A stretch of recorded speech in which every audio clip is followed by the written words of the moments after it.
Selamat malam untuk kita semua. Uh, Pada kesempatan ini atau dalam video ini kami dari kelompok 2 akan menjelaskan salah satu bagian dari materi mata kuliah kinetika kimia mengenai reaksi orde 2 tipe 2. Nah, untuk pemateri pertama yaitu teman Yanuaria Indikraran. Kepada teman Yanuaria Indikraran, waktu dan kesempatan saya persilahkan. Baik, terima kasih atas kesempatan yang diberikan kepada saya. Yang pertama, di sini saya akan menjelaskan mengenai reaksi dikatakan memiliki orde 2 jika laju reaksi sebanding lurus dengan kuadrat konsentrasi salah satu reaksi atau dengan hasil kali konsentrasi dua reaksi yang masing-masing dipangkatkan 1. Seperti reaktan A tambah reaktan B menghasilkan produk. Terima kasih.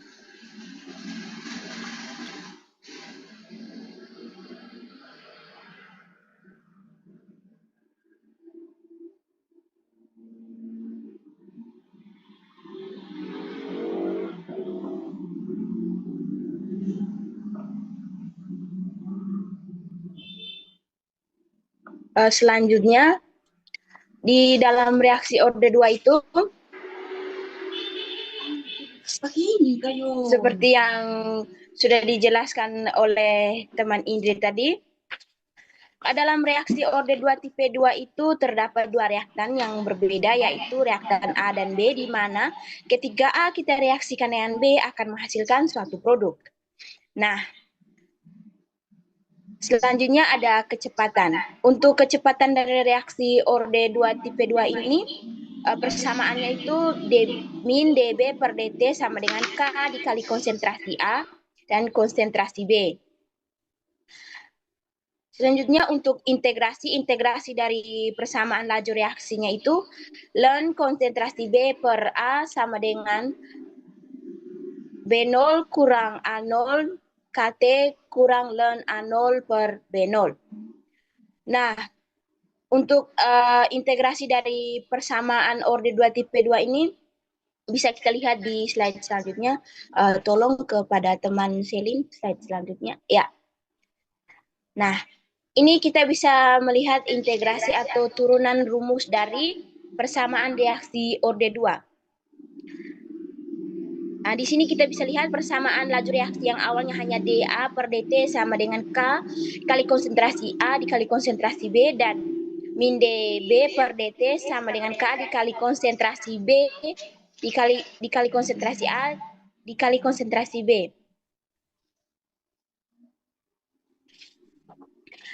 Di sini kita misalkan dA dan dB itu dengan dx. Setelah kita misalkan ini, supaya lebih mudah, kita mau membuat integral atau seperti yang bisa kita lihat pada slide.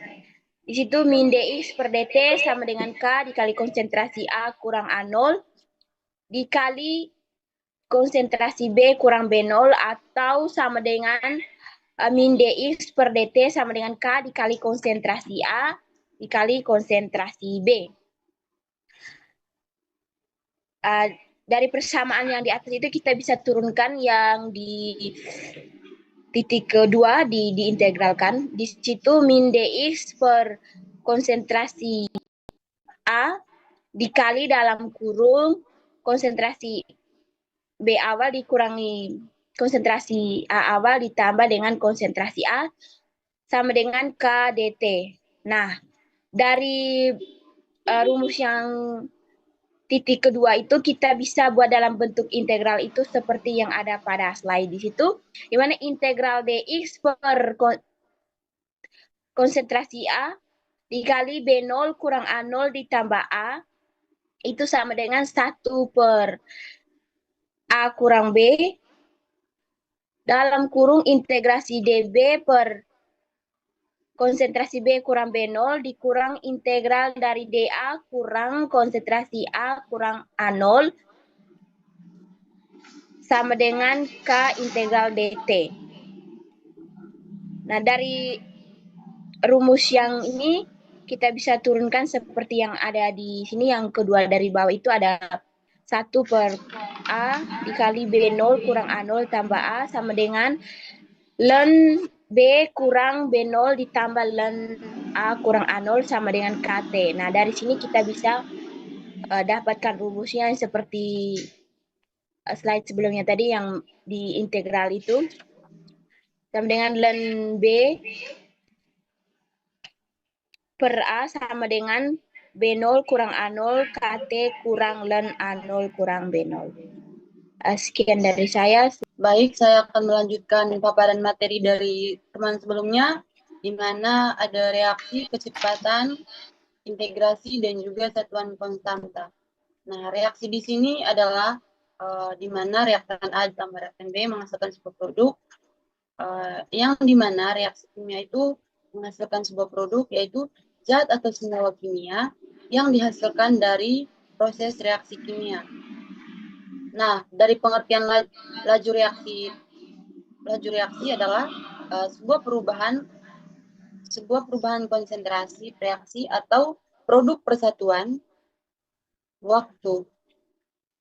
Laju reaksi dapat bertambah atau berkurang dengan untuk pengurangan konsentrasi itu dengan lambang negatif, dan untuk pertambahan konsentrasi itu dengan lambang positif. Nah, berikutnya itu ada kecepatan. Kecepatan dalam reaksi orde 2 adalah laju reaksi yang berubah secara kuadrat terhadap konsentrasi reaksi. Nah, reaksi orde 2 terjadi ketika laju perubahan konsentrasi reaksi 2 kali, sehingga laju reaksinya akan menjadi 4 kali lebih cepat. Oke, baik, saya akan lanjutkan materi selanjutnya, yaitu tentang integrasi. Jadi, persamaan hukum laju terpadu bersifat unik untuk orde reaksi dan didefinisikan sebagai perbedaan konsentrasi reaktan pilihan selama periode waktu tertentu. Nah, hukum laju terpadu orde kedua itu adalah 1 per konsentrasi A dikali T sama dengan KT ditambah 1 per konsentrasi A0 atau A awal. Di mana konsentrasi A ini adalah konsentrasi satu reaksi A pada waktu T. Sedangkan K ini adalah konstanta laju reaksi. Dan T ini adalah waktu. Konsentrasi A0 sendiri adalah konsentrasi awal dari reaksi A. Nah, teman-teman bisa lihat pada PPT yang dipaparkan itu terdapat grafik, di mana grafik ini menunjukkan sumbu Y yang adalah 1 per konsentrasi A. Sedangkan sumbu X ini menyatakan waktu yang dilambangkan dengan T. Nah, ini menghasilkan sebuah garis lurus dengan persamaan linear Y sama dengan MX tambah B, di mana M sama dengan K, di mana M sendiri adalah kemiringan garis atau gradien, sedangkan K itu adalah laju reaksi. Dan pada grafik dituliskan B sama dengan 1 per konsentrasi A0, di mana titik potong garis dengan sumbu Y yang menunjukkan nilai awal 1 per konsentrasi A0 atau A awal. Nah, jika kita membuat plot antara 1 per konsentrasi A atau kebalikan konsentrasi reaksi A terhadap waktu, maka kita akan mendapatkan garis lurus. Gradien dari garis tersebut adalah konstanta laju reaksi yang dilambangkan dengan K. Dan intercept atau titik potong dengan sumbu Y itu adalah 1 per konsentrasi A0 atau A awal, yaitu kebalikan dari konsentrasi awal reaksi A. Nah, untuk diketahui oleh teman-teman, jadi laju reaksi orde 2 ini bergantung pada kuadrat konsentrasi suatu reaksi atau pada hasil kali konsentrasi dua reaksi yang berbeda. Untuk reaksi orde kedua secara sederhana, dengan satu reaksi itu dirumuskan laju sama dengan K konsentrasi A pangkat 2 atau konsentrasi A kuadrat. Nah, seperti yang saya sebutkan sebelumnya, untuk reaksi orde kedua ini, grafik 1 per konsentrasi A terhadap waktu akan menghasilkan garis lurus.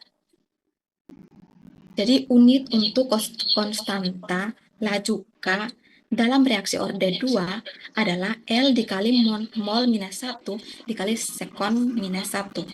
Berbeda dengan reaksi orde pertama yang memiliki unit S pangkat minus 1. Oke, itu sekian penjelasan dari saya. Selanjutnya akan dijelaskan oleh pemateri selanjutnya. Terima kasih. Baik, terima kasih untuk kesempatannya. Jadi pada contoh soal yang pertama, pada reaksi antara atom bromin dengan Cl2O berlangsungnya reaksi diikuti dengan mengukur konsentrasi radika ClO.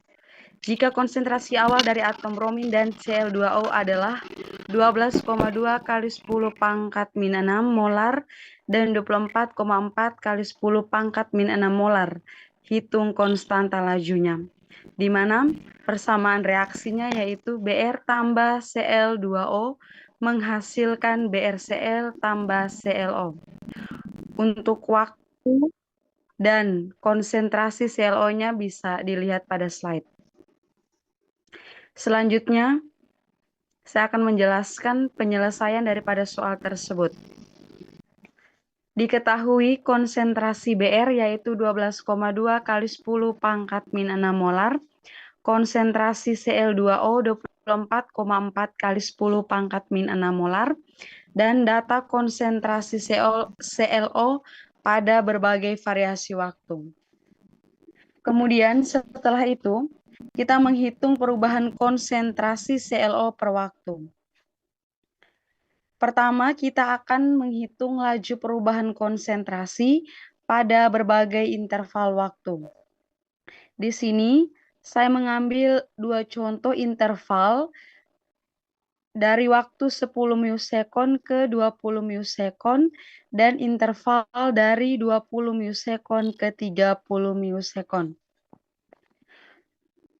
Untuk kecepatannya pada selang waktu 10 sampai 20 milisekon, persamaan yang digunakan yaitu konsentrasi ClO pada waktu 20 kurang konsentrasi ClO pada waktu 10 per selisih dari waktu yang digunakan yaitu 20 dikurang dengan 10. Jadi disubstitusikan nilainya sehingga menjadi 2,74 kali 10 pangkat 6 kurang 1,68 kali 10 pangkat 6 per 10. Nilai akhirnya yaitu 106 kali 10 pangkat 3 molar per milisekon. Untuk interval yang kedua dari selang waktu 20 milisekon ke 30 milisekon, kecepatannya dengan persamaan konsentrasi ClO dalam waktu 30 kurang konsentrasi ClO dalam waktu 20 per selisih dari waktunya itu sendiri yaitu 30 kurang 20. Nah, setelah itu disubstitusikan nilainya menjadi 3,66 kali 10 pangkat 6 kurang 2,74 kali 10 pangkat 6 per 10. Sehingga diperoleh nilai akhirnya yaitu 92 kali 10 pangkat 3 molar per milisekon. Selanjutnya, kita akan menghitung konstanta laju atau K.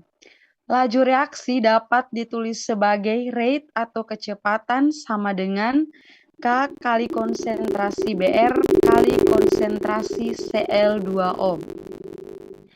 Untuk melengkapi persamaan tersebut, kecepatannya kita akan menggunakan interval dari waktu 10 milisekon ke 20 milisekon dan interval dari 20 milisekon ke 30 milisekon.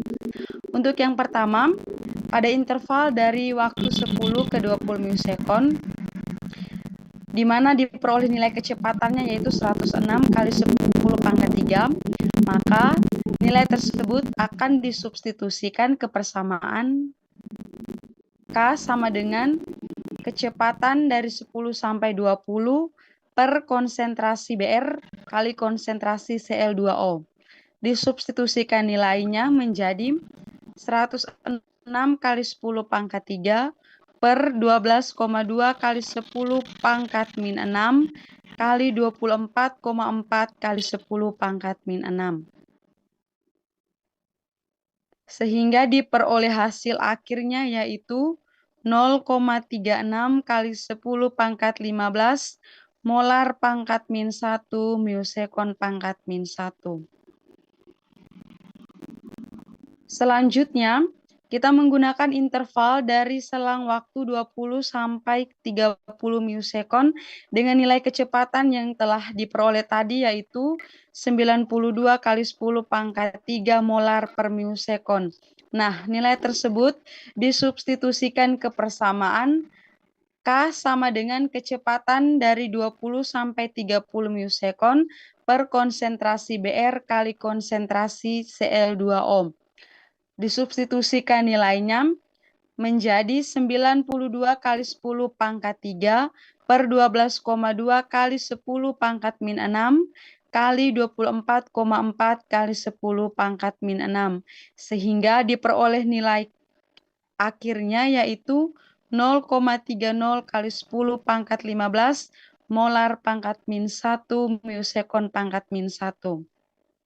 Diperoleh konstanta laju reaksinya yang berkisar antara 0,30 kali 10 pangkat 15 molar pangkat min 1 miosekon pangkat min 1 dan 0,36 kali 10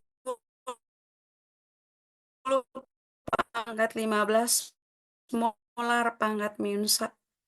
Baik, selanjutnya saya akan melanjutkan contoh soal yang kedua, yaitu reaksi CH3, CH2NO2 ditambah OH- menghasilkan H2O ditambah CH3, CHNO2, NO2- merupakan reaksi berorde 2 dengan nilai K pada suhu 0 derajat Celcius sebesar 39,1 liter mol min 1 dikali menit min 1. Suatu larutan dalam air dibuat sedemikian rupa sehingga konsentrasi nitroetana 0,004 molar dan NaOH sebesar 0,005 molar. Sehingga berapa waktu yang dibutuhkan supaya nitroetana bereaksi sebanyak 90%. Nah, pada soal tersebut memiliki reaksi yaitu CH3, CH2NO2 ditambah OH- menghasilkan H2O ditambah CH3, CHNO-. Sehingga diketahui nilai K sebesar 39,1 liter per mol kali menit dengan waktu 0 derajat Celcius. Konsentrasi C2H5NO2 yaitu 0,004 molar dan konsentrasi NaOH sebesar 0,005 molar. Ditanya yaitu waktu T yang dibutuhkan C2H5NO2 bereaksi sebanyak 90%. Sehingga penyelesaiannya karena konsentrasi C2H5NO2 bereaksi sebanyak 90%, maka konsentrasi C2H5NO2 akan berkurang dari 0,004 molar menjadi sehingga menjadi 0,004 molar dikali 10%. Sehingga hasilnya yaitu 0,004 molar dikali 0,1 menjadi 0,004 molar. Selanjutnya dilanjutkan oleh teman isi. Baik, saya akan melanjutkan. Berdasarkan dari soal yang diketahui, nah yang ditanya itu waktu yang dibutuhkan nitroetana untuk reaksi sebanyak 90%, maka digunakan persamaan laju reaksinya yaitu 1 per A0 kurang 1 per AT sama dengan K kali T, di mana A0 itu konsentrasi awal dari nitroetana itu sebesar 0,004 molar, dan AT-nya itu konsentrasi dari nitroetana setelah waktu T yaitu sebesar 0,0004 molar. Sehingga dari yang diketahui disubstitusikan ke rumus 1 per A0 kurang 1 per AT sama dengan KT, yaitu 1 per 0,04 kurang 1 per 0,004 sama dengan 39,1 kali T, itu sama dengan 250 kurang 2500 sama dengan 39,1 kali T. 250 kurang 2500 sama dengan 2250 sama dengan 39,1 kali T. Dan T sama dengan 2250 per 39,1 itu sama dengan 57,5 detik. Jadi waktu yang dibutuhkan nitroetana untuk bereaksi 90% yaitu diperlukan waktu 57,5 detik. Itu tadi kita sudah sama-sama mendengarkan pemaparan materi mengenai reaksi orde 2 tipe 2 dari salah satu mata kuliah kinetika kimia. Anton lari maraton.